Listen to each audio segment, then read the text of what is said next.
defesa. A repentina mudança no Ministério da Justiça soa casuística no meio político e também entre os investigadores da Lava Jato. A Polícia Federal é subordinada ao Ministério da Justiça. Não por acaso, delegados e agentes federais manifestaram apreensão quanto a uma possível troca no comando da PF. Ontem, depois de nomeado para o ministério, Torquato disse que primeiro tem que ouvir as demandas do presidente Temer e fazer sua própria avaliação de todo o ministério. Só depois ele disse que tomará uma decisão.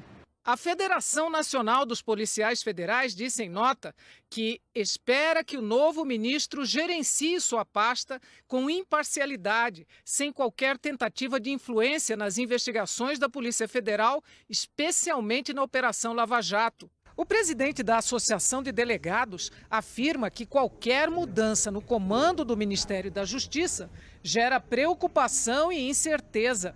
Não só o diretor-geral, mas todo o comando da instituição. Quem nomeia essas pessoas é o ministro da Justiça.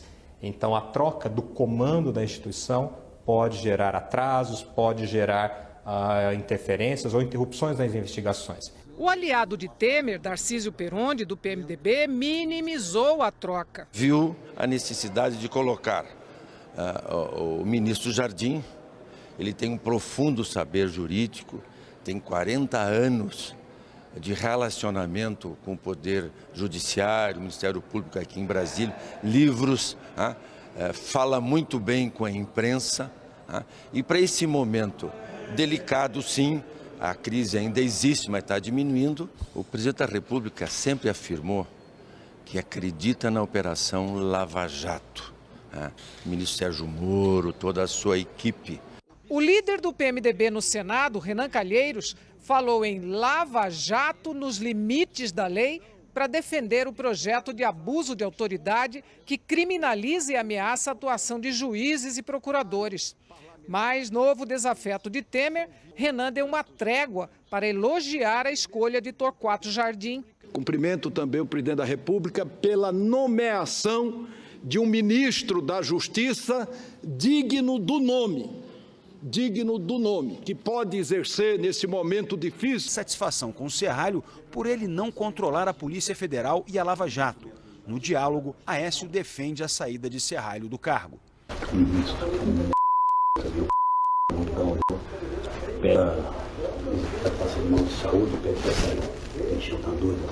Eu vi só eu e ele ontem em São Paulo. Mandando um cara no Osmar Serralho, porque ele errou de novo nessa porque aí mexia, vamos tirar esse cara. Osmar Serralho vai conversar pessoalmente com o presidente Michel Temer amanhã, antes de decidir se aceita ser ministro da Transparência. O governo se esforça para convencer Serralho a ficar com o cargo. Deputados do PMDB também estão envolvidos nesse trabalho de convencimento. Todo esse esforço é para evitar que Rodrigo Rocha Loures perca o foro privilegiado. Como Serralho foi eleito deputado, se ele deixar de ser ministro, volta para a Câmara. E Rocha Loures deixa de ser deputado porque é suplente de Serralho, perdendo assim o foro privilegiado. Mas se Rocha Loures deixar de ser deputado, a investigação contra ele não sairá automaticamente do Supremo Tribunal Federal, porque faz parte do mesmo inquérito do senador afastado Aécio Neves, do PSDB e do presidente Temer. As defesas de Temer e de Aécio já pediram para separar os casos. As apurações contra Rocha Loures podem ir para a primeira instância se o Supremo decidir dividir o inquérito. Rocha Loures foi citado na delação da JBS como intermediário do presidente Michel Temer em pagamento de propina. Nessas imagens, Rocha Loures foi flagrado na saída de um estacionamento depois de receber uma mala com R$500 mil em propina da JBS. A mala com o dinheiro só foi entregue à Polícia Federal na semana passada. A assessoria de Osmar Serralho negou que ele tenha atuado em defesa do então deputado Eduardo Cunha e disse que Serralho nunca defendeu a anistia de ninguém. Sobre a Operação Carne Fraca, a assessoria declarou que tanto a Justiça quanto o Ministério Público reconheceram que Serralho não praticou nenhum ato ilícito. Hoje, o advogado César Roberto Bittencourt assumiu a defesa do deputado afastado Rodrigo Rocha Loures, do PMDB. Bittencourt tem posição contrária às metodologias adotadas na Lava Jato e já criticou o uso da delação premiada. O advogado de Rocha Loures era o criminalista José Luiz de Oliveira Lima, que pediu para deixar o caso. A Justiça Federal em Brasília aceitou a denúncia contra 14 investigados na Operação Greenfield, que apura corrupção em fundos de pensão de estatais. Todos agora são réus. A Justiça considerou que há indícios suficientes de gestão fraudulenta na FUNCEF, o Fundo de Pensão da Caixa Econômica Federal, em favor de uma empreiteira investigada na Lava Jato. Segundo a denúncia, parte dos recursos teria sido desviada para o PT.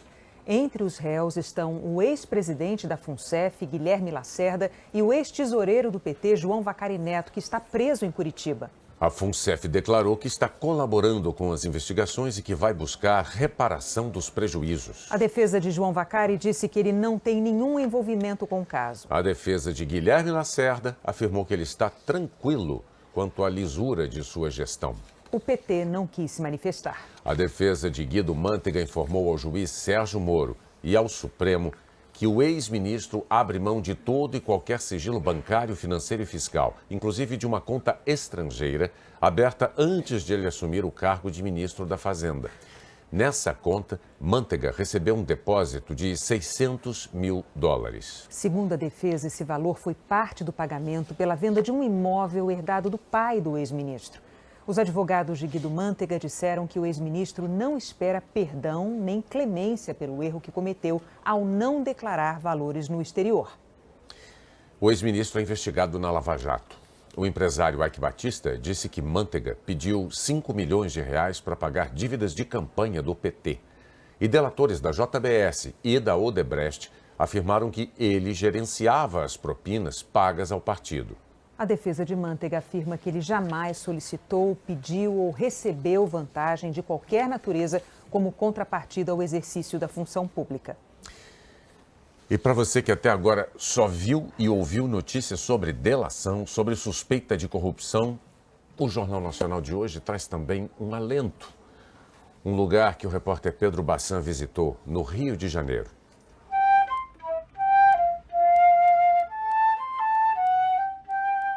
Na faculdade de música, Gabriel aprende os concertos para flauta. No intervalo das aulas, ele ouve uma outra doce melodia. Os alunos dessa universidade olharam para esse murinho e enxergaram uma oportunidade de fazer negócios, de aumentar a renda. Já seria uma boa ideia, mas os estudantes deram um passo além.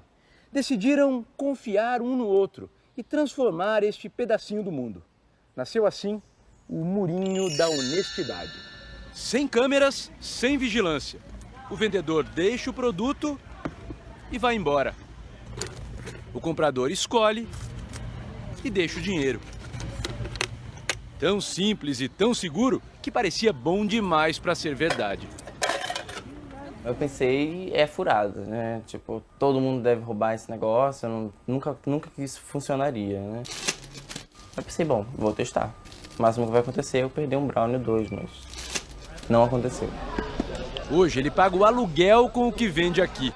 E se tem tanto movimento, é porque além dos brownies do Gabriel, o Murinho da Unirio, a Universidade Federal do Estado do Rio, tem muito mais. Pastéis de queijo, brigadeiro normal e de churros, mousse de maracujá cremoso, só R$1, minha gente. Trufa delícia. Um lugar onde é possível comprar beijinho e pagar com declaração de amor. Não tinha trocado. Deixei 5. Amanhã eu pago R$1. Beijos, te amo. Ainda botaram assim. Fiquei até curioso para saber quem é. Mais do que o sabor, o que fascina é o ambiente. O consumidor não só paga o que deve, contribui tampando as caixas, deixando tudo limpo e no lugar. Tudo isso em 2017, no Brasil. Parece um país honesto, parece um lugar honesto. Eu não sei o que a atmosfera tem aqui nesse local, alguma coisa mágica, não sei, que faz com que isso aqui aconteça, entendeu? É claro que os vendedores tomam cuidados mínimos de segurança e, de vez em quando, até notam alguma diferença no caixa. Mas a ideia de instalar um equipamento de vigilância nunca passou. Nós chegamos à conclusão de que isso seria matar o espírito do Murinho, né? Se é para ter confiança, que seja realmente na confiança. Só que o perigo vem de onde menos se espera. Nossas câmeras flagraram o furto de um produto à luz do dia, na frente de todos. vê que o larápio tem uma carinha simpática. Ele chega de mansinho e ataca. Tá aqui roubando a fruta. Seu safado, vai ter que pagar. Sai daí. Enquanto os alunos voltam para a aula, o malandro saboreia sem culpa. Afinal, faz muito tempo que ele circula entre os humanos e quase nunca ouviu falar dessa tal honestidade.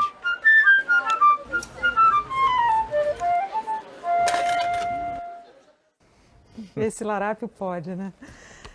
Estão abertas as inscrições para o SISU, Sistema de Seleção para quase 52 mil vagas para instituições públicas de ensino superior. Só pode concorrer quem fez o último Enem e não tirou 0 na redação. As inscrições gratuitas são até quinta-feira na internet. A seguir, Alagoas e Pernambuco sofrendo consequências dos temporais de outono. Piloto automático guiado por GPS, chave controle remoto, auto-parking, painel de realidade aumentada, detector de cansaço, sensor de proximidade, controle por GPS. Peraí, você tá querendo dizer que esse carro tem mais funções que o meu celular? Tem, e a bateria dura bem mais. É Moura. Energia que move as tecnologias mais avançadas, de hoje e de amanhã. Moura é Moura. Meu sonho é ser vozeirão falando meu nome. Oi, Tatá. Ai, para! O governo do estado de São Paulo trabalha sério para levar mais qualidade de vida para a Baixada e Vale do Ribeira. No acesso a Santos, a Anchieta terá 2 viadutos e passarelas para os pedestres.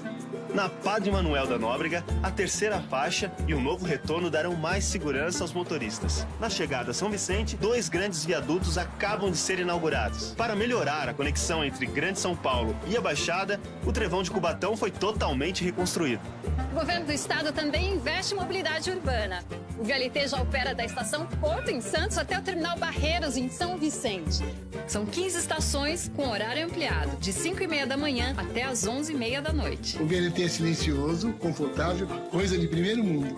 Educação também é prioridade. São 10 novas escolas, como essa de Iguape. E para cuidar bem dos nossos pequenos, 5 novas creches foram entregues e mais 4 já estão em construção. É com trabalho que a gente chega lá. Governo do Estado de São Paulo.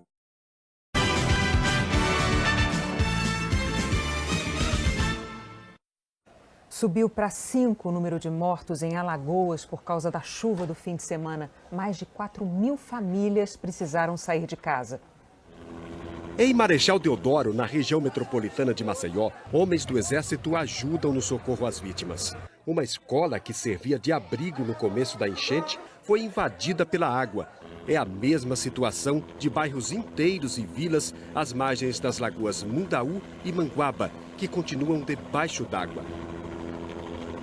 Na cidade de Pilar, a água inundou a orla e o comércio. Em muitas ruas, a profundidade é de quase 2 metros. Essa família é uma das muitas que conseguiram se alojar num dos abrigos improvisados da cidade. É eu, meu marido, 4 crianças e 1 na barriga. Só acordamos de madrugada com tudo cheio, com o menino de 1 ano chorando, que estava dentro do berço e a água batendo na cintura do menino. Os pescadores também ajudam a socorrer a população. A gente pega a canoa, vai buscar alguma coisa que pode tirar.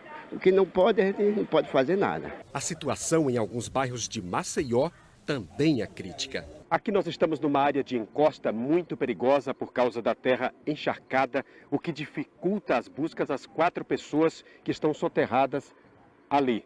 São 3 adultos e um bebê de 7 meses. Os bombeiros usam um trator para remover a terra.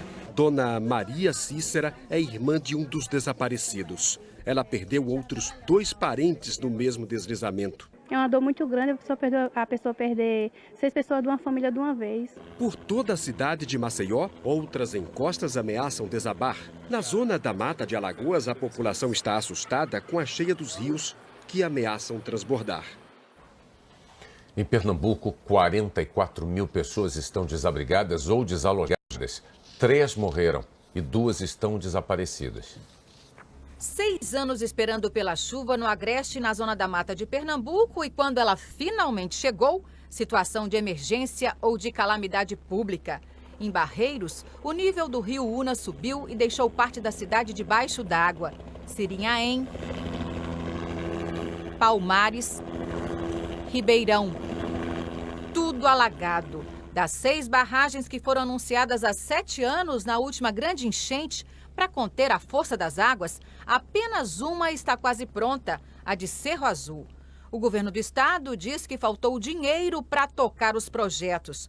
O governo federal anunciou a liberação de 383 milhões de reais para a construção das barragens e de mais 600 milhões de reais do BNDES para obras hídricas em Pernambuco. Rio Formoso foi o município de Pernambuco onde mais choveu no final de semana. Em 24 horas, choveu o esperado para 25 dias. E o resultado dá para ver em dezenas de ruas. Na maioria das casas, o que havia lá dentro virou lixo e está aqui do lado de fora. A água subiu tão rápido que quase não deu para salvar nada. A Gabriela e o marido ainda conseguiram colocar a geladeira e a máquina de lavar em cima de cadeiras e tijolos. Eu só salvei 2 televisões só, o resto eu perdi tudo. Pela primeira vez, a enxurrada entrou pelos corredores e enfermarias do Hospital Municipal de Rio Formoso. Os pacientes tiveram que ser transferidos às pressas. Quando a água baixou, deu para ver o estrago. Móveis e objetos foram destruídos. Tudo ficou cheio de lama e de lixo. Grávidas de áreas isoladas foram resgatadas de helicóptero e levadas para o Recife. Em Cortês, o volume de água desta cachoeira assustou os moradores. Em Caruaru, no Agreste, o rio Ipojuca transbordou e arrastou um carro. Uma mulher não conseguiu sair dele e está desaparecida. Um homem não identificado também sumiu depois de cair na água e ser arrastado para dentro de uma tubulação de esgoto. A gente abriu as canaletas tudinho aqui, que tinha aqui, se você der uma olhadinha, tá tudo aberto aí, para poder a gente procurar, para ver se via o corpo, alguma coisa. Na zona rural, um menino de 3 anos morreu afogado num açude. No Rio Grande do Sul, a chuva também provocou estragos em 56 cidades. 12 decretaram situação de emergência. Em Uruguaiana, na fronteira com a Argentina, o rio Uruguai continua subindo. O Exército ajuda na remoção das famílias. Inundações também desalojaram moradores de São Sebastião do Caí, na região metropolitana de Porto Alegre. A chuva também atingiu o noroeste e o norte gaúchos. Tá aí, Rio Grande do Sul, Pernambuco, Alagoas, 3 estados brasileiros sofrendo com as chuvas. Maju Coutinho, boa noite. Que notícia você traz para os brasileiros desses estados para amanhã? Oi, Bonner. Boa noite para você, para Renata e para todos. Eu começo lá pelo Nordeste falando o seguinte: as águas de maio costumam mesmo fechar o outono, anunciar o inverno em parte do Nordeste. Amanhã a chuva muda um pouco de lugar, ela se concentra mais em parte de Pernambuco, onde já chove tudo bem, mas aqui, olha, e também no Maranhão. Só que Alagoas, sim, a chuva vai dar uma pequena trégua. Um exemplo que a gente dá aqui em Alagoas, vamos para Maceió. Olha só, Maceió a gente observa aqui que na quarta e na quinta a gente vê o roxo, que é a chuva mais grossa. Vamos ver aqui a nossa tabela de temperaturas para Maceió. Amanhã com 29 graus, chuva mais leve, a partir de quarta e quinta, mais volume de chuva de novo para Maceió. As capitais nordestinas mais preocupantes nesta terça vão ser Fortaleza, João Pessoa e Natal. Elas devem ficar o dia todo debaixo d'água. Agora, cá embaixo no Centro-Sul, o alerta vai para a parte de Mato Grosso do Sul e dos 3 estados da região sul, por causa desse sistema aqui que levanta o ar e produz as nuvens de tempestade. Tempo fechado em Florianópolis, máxima de 20 graus apenas, Porto Alegre com 18 graus, aqui em São Paulo com 22, mas a situação aqui na capital paulista é a seguinte, Bonner: garoa a partir da tarde e muita nebulosidade no céu. E vamos ver então os estados em que há previsão de sol, de tempo firme, Maju, se é que tem, né? Tem, vem aqui comigo, siga o amarelo e verás aqui o tempo firme no sul do Rio Grande do Sul, no interior de São Paulo, no Rio de Janeiro, Espírito Santo, Minas, Goiás, parte de Mato Grosso do Sul e de Mato Grosso, sul do Pará, Tocantins, interior da região Nordeste. Também aqui, olha, em Sergipe, finalmente Aracaju deve ver o sol amanhã, choveu muito por lá também. 30 de máxima em Aracaju, Belo Horizonte com sol, mas olha só, 12 de mínima, bem friozinho, 14 em Brasília. E tem previsão de novo de nevoeiro em parte do litoral do Sudeste. Santos, São Sebastião aqui em São Paulo e Rio de Janeiro podem amanhecer aí embaçadas essas cidades, máxima de 27 no Rio de Janeiro. E atenção, atenção, separem casacos e cobertores que a segunda onda forte de frio está chegando, ela deve atingir aqui parte do centro-sul do país a partir de quarta-feira. Bonner, a gente vai acompanhando e vai avisando todo mundo. Para quem está saindo da gripe como eu agora, é melhor mesmo se agasalhar, né? Se agasalha, porque aí deve chegar na sexta-feira. 24 graus no Rio, né? Já é frio para vocês. Tá certo. Obrigado, Maju. Até amanhã. Tchau, tchau. Até amanhã. A seguir, sobreviventes acusam policiais do Pará de promoverem uma chacina em Pau d'Arco. A Coreia do Norte volta a desafiar o mundo.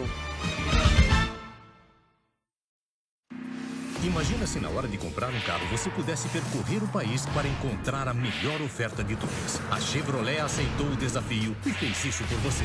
Desafio Nacional Chevrolet. São carros com tudo o que você procura, inclusive descontos de até R$10 mil. E taxa zero em até 36 vezes. Acesse o site e confira. Desafio Nacional Chevrolet. É a certeza de fazer o melhor negócio do território nacional. Mas corra, porque as ofertas são limitadas. O governo do estado de São Paulo trabalha sério para levar mais saúde à região da Baixada e Vale do Ribeira. 3 novos hospitais na região já estão com as obras avançadas. O de Registro, que será um hospital de alta complexidade, com estrutura para atender casos graves. O de Itanhaém, que terá uma torre com 8 andares e 240 leitos. E o Hospital de Pariqueraçu, com 96 leitos e que também vai reforçar a saúde no Vale do Ribeira. O governo do estado é parceiro das prefeituras na construção de hospitais municipais. Os de Peruíbe e Bertioga estão com as obras avançadas. E o Hospital dos Estivadores, em Santos, já atende milhares de pacientes. É muito bom ter um hospital perto, com atendimento muito bom. Também foram entregues 2 unidades da rede de reabilitação Luci Montoro. E 3 exames mais passaram a fazer pequenas e médias cirurgias, além de consultas e exames. E São Vicente vai ganhar um AME mais. Serão 4 na região. É com trabalho que a gente chega lá. Governo do Estado de São Paulo.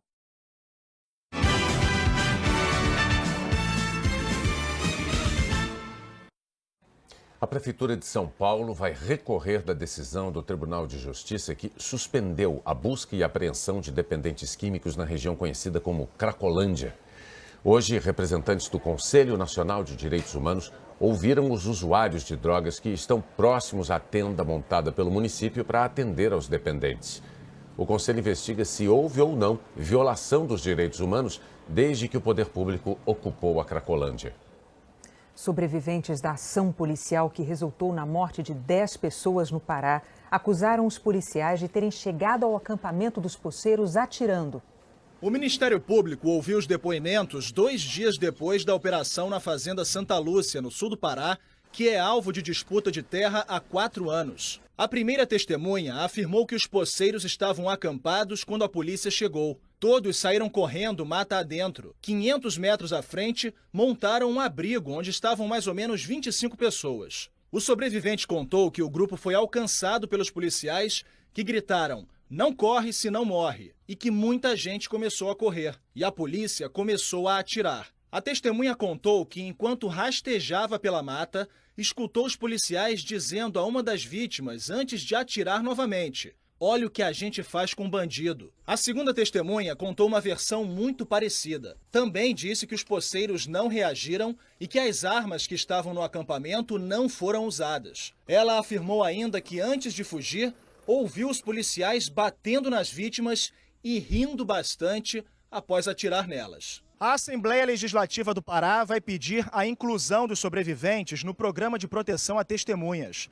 O presidente da Comissão de Direitos Humanos disse que há indícios de que os poceiros tenham sido executados. Diversas pessoas com tiros na nuca, tiros nas nádegas, tiros nas costas. É muito difícil que aquelas balas sejam fruto de um confronto em que atiravam daqui, atiravam dali. Dos 10 mortos, 6 eram suspeitos de homicídios e ameaças contra fazendeiros e vigilantes. Representantes de associações de policiais fizeram uma manifestação em defesa dos agentes que participaram da operação. Nós acreditamos na inocência e que nossos irmãos agiram dentro do estrito cumprimento do dever legal. Segundo a Secretaria de Segurança do Pará, os 29 policiais envolvidos na operação alegaram terem reagido à ação dos poceiros. Eles foram afastados das funções para receber acompanhamento psicológico. Seremos, como sempre fomos, imparciais na apuração.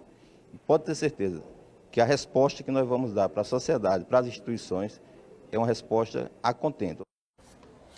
O Serviço Secreto Britânico abriu um inquérito para apurar se houve falha na instituição. Segundo a rede britânica BBC, o MI5 ignorou ao menos 3 avisos sobre Salman Abedi, o homem-bomba que matou 22 pessoas na saída de um show em Manchester há uma semana. Essas seriam imagens do terrorista suicida um dia antes do atentado, dentro de uma loja. A polícia procura essa mala azul que ele usava. O presidente da França, Emmanuel Macron, recebeu hoje o líder russo Vladimir Putin. O presidente da França esperou com ansiedade por esse momento. Tinha prometido jogar duro com Vladimir Putin. E dentro do que é razoável num primeiro encontro, sem empurrões nem apertos de mão exagerados, jogou. Cobrou do presidente da Rússia um fim para o conflito na Ucrânia. Putin devolveu, reclamando das sanções econômicas impostas à Rússia por alguns países, justamente por causa da invasão russa à Ucrânia. Em meio a muitas trocas de gentilezas no Palácio de Versalhes, Emmanuel Macron tocou em outra ferida, a Síria. Antes de Macron, a França tinha acusado Putin de crimes de guerra. Hoje, o novo presidente francês falou de novo contra o uso de armas químicas, sem acusações, mas com ameaças. Disse que quem cruzar a linha vermelha vai sofrer represálias. Macron ressaltou, no entanto, que, assim como a Rússia, quer derrotar o Estado Islâmico e gostaria de reforçar a parceria com Putin. E teve ainda alguns outros espinhos nesse primeiro encontro. Macron questionou o tratamento dado a gays e lésbicas pelo governo russo. E na entrevista coletiva, repórteres perguntaram sobre a suposta interferência russa nas eleições francesas. Putin disse que os dois sequer discutiram o que chamou de invasão imaginária da Rússia nas eleições de qualquer lugar. Macron passou as primeiras semanas de governo olhando muito mais para fora do que para dentro da França. E por um motivo simples. Ele ainda precisa esperar as eleições parlamentares para ter representantes e força no Congresso. E nesse sentido, o presidente da França teve boas notícias. Uma pesquisa divulgada hoje mostra que o partido que o presidente criou há pouco mais de um ano lidera as intenções de voto para o parlamento. A Coreia do Norte lançou um míssil de curto alcance em mais um desafio à comunidade internacional.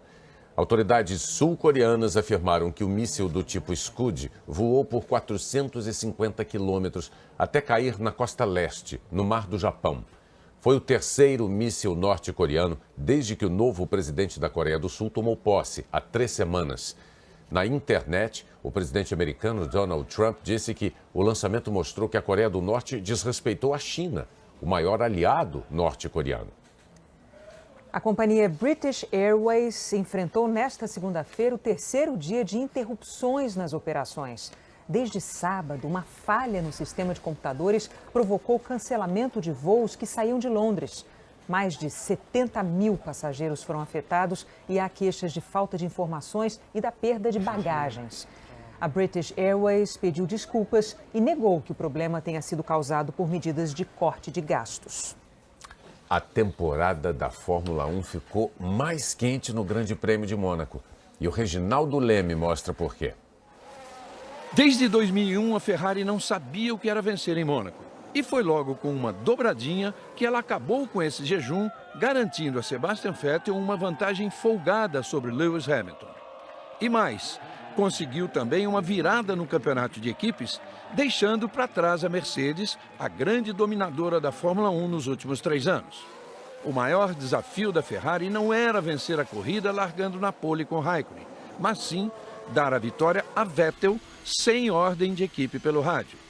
A Ferrari deixou o alemão na pista por mais tempo para ele acelerar o suficiente e voltar do pit stop à frente do companheiro.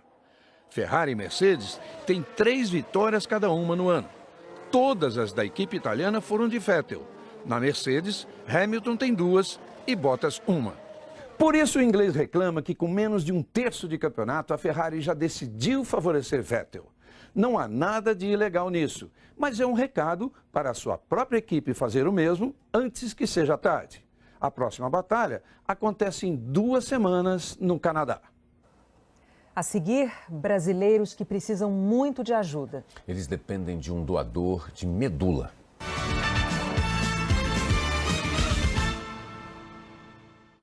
Ó, 2017, oferecimento TIM. Venha para a maior cobertura 4G do Brasil. Itaipava, com ela o verão nunca tem fim. Nestlé Kids Cat, have a break, have a Kids Cat.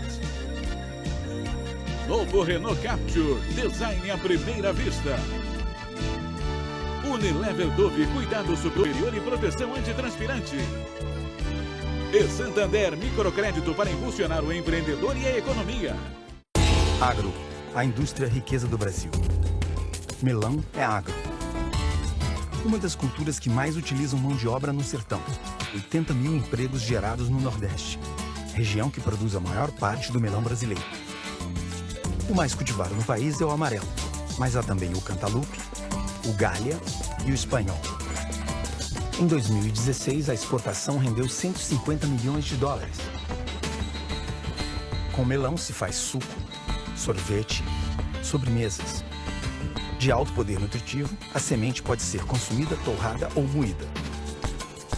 Melão é refrescante. É fonte de vitaminas e de lucro. Melão é agro. Agro é tech, agro é pop, agro é tudo. Tá na Globo. Apoio Seara Gourmet, presunto de Parma, costelinha, hambúrguer, aprecie. E Ford Ranger, só ela tem 5 anos de garantia. Geisa não sabe se é o momento certo de dar um passo adiante em sua relação com Zeca.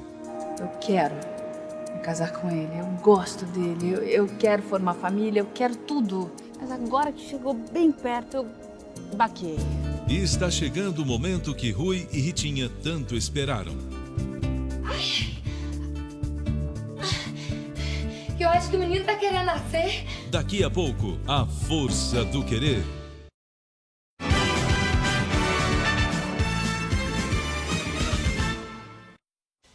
Quatro milhões de brasileiros estão inscritos no Cadastro Nacional de Doadores de Medula Óssea. É um número que parece grande, mas não é. Por causa da variedade genética do povo brasileiro, é preciso ter muito mais gente. E esse não é o único problema para quem está na fila do transplante. O que você está olhando? Matheus tem a alegria e as vontades de uma criança esperta de 5 anos. Se eu parar, eu vou poder ir para escola. E eu amo minha escola. E para realizar seus sonhos, precisa chegar àquele que será o dia. O dia de trocar minha medula. Chega um dia. Tá chegando? O transplante é a chance de se livrar de uma leucemia linfóide aguda que foi tratada, mas voltou. A espera agora é por um doador compatível. Ele faz exame de sangue, ele tá tão acostumado que ele já entrega o braço.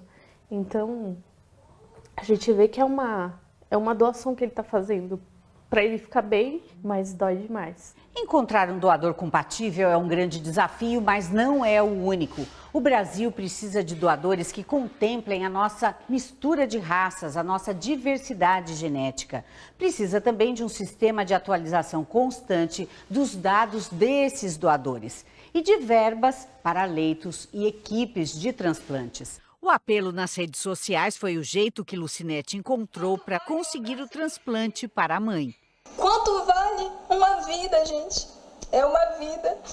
Dona Ana enfrentou o erro de diagnóstico, o agravamento da leucemia mieloide crônica e a falta de centro de transplantes no Pará.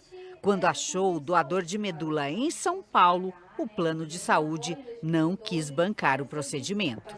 A gente teve que ingressar com uma medida judicial e a medida não foi cumprida e o tempo estava esgotando, né? Então, só com muita pressão social, nós conseguimos um acordo judicial junto aos planos de saúde e conseguimos liberar o hospital onde ela fez o transplante. Nosso apelo é que o Ministério da Saúde olhe com cuidado a questão do transplante de medula óssea e, de fato, consiga estabelecer um programa que tenha bons resultados para o paciente. O Brasil tem mais de 4 milhões de doadores de medula cadastrados. Hoje, necessita principalmente de doadores que não sejam da raça branca e precisa muito que os doadores não desapareçam. É muito fácil a gente se cadastrar, basta colher um exame de sangue, é simples.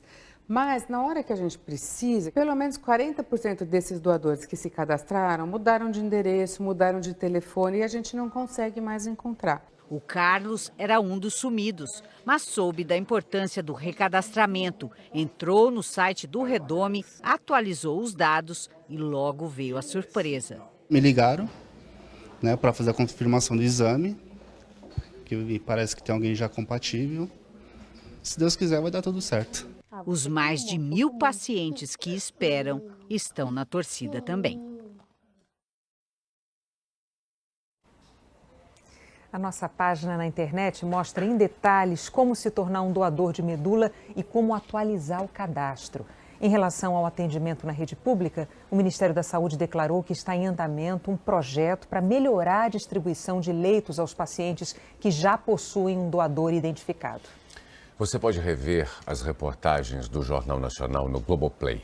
Aqui na TV, depois de Tela Quente, tem Jornal da Globo. Boa noite. Boa noite, até amanhã.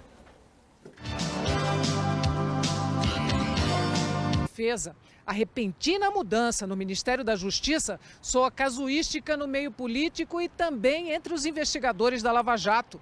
A Polícia Federal é subordinada ao Ministério da Justiça. Não por acaso, delegados e agentes federais manifestaram apreensão quanto a uma possível troca no comando da PF. Ontem, depois de nomeado para o Ministério, Torquato disse que primeiro tem que ouvir as demandas do presidente Temer e fazer sua própria avaliação de todo o Ministério. Só depois ele disse que tomará uma decisão. A Federação Nacional dos Policiais Federais disse em nota que espera que o novo ministro gerencie sua pasta com imparcialidade, sem qualquer tentativa de influência nas investigações da Polícia Federal, especialmente na Operação Lava Jato. O presidente da Associação de Delegados afirma que qualquer mudança no comando do Ministério da Justiça gera preocupação e incerteza. Não só o diretor-geral, mas todo o comando da instituição. Quem nomeia essas pessoas é o ministro da Justiça. Então, a troca do comando da instituição pode gerar atrasos, pode gerar interferências ou interrupções nas investigações. O aliado de Temer, Tarcísio Perondi, do PMDB, minimizou a troca. Viu a necessidade de colocar o ministro Jardim. Ele tem um profundo saber jurídico, tem 40 anos de relacionamento com o Poder Judiciário, o Ministério Público aqui em Brasília, livros, fala muito bem com a imprensa. E para esse momento delicado, sim, a crise ainda existe, mas está diminuindo. O presidente da República sempre afirmou que acredita na Operação Lava Jato. O ministro Sérgio Moro, toda a sua equipe. O líder do PMDB no Senado, Renan Calheiros, falou em Lava Jato nos limites da lei para defender o projeto de abuso de autoridade que criminaliza e ameaça a atuação de juízes e procuradores. Mas, novo desafeto de Temer, Renan deu uma trégua para elogiar a escolha de Torquato Jardim.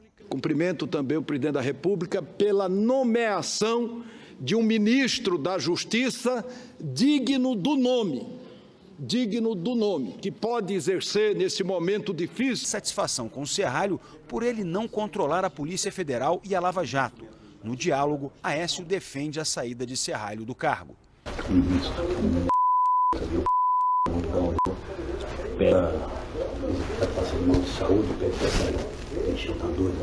Eu vi só eu e ele ontem em São Paulo. Mandando um cara no Osmar Serralho, porque ele errou de novo nessa porque aí mexia, vamos tirar esse cara. Osmar Serralho vai conversar pessoalmente com o presidente Michel Temer amanhã, antes de decidir se aceita ser ministro da Transparência. O governo se esforça para convencer Serralho a ficar com o cargo. Deputados do PMDB também estão envolvidos nesse trabalho de convencimento. Todo esse esforço é para evitar que Rodrigo Rocha Loures perca o foro privilegiado. Como Serralho foi eleito deputado, se ele deixar de ser ministro, volta para a Câmara. E Rocha Loures deixa de ser deputado porque é suplente de Serralho, perdendo assim o foro privilegiado.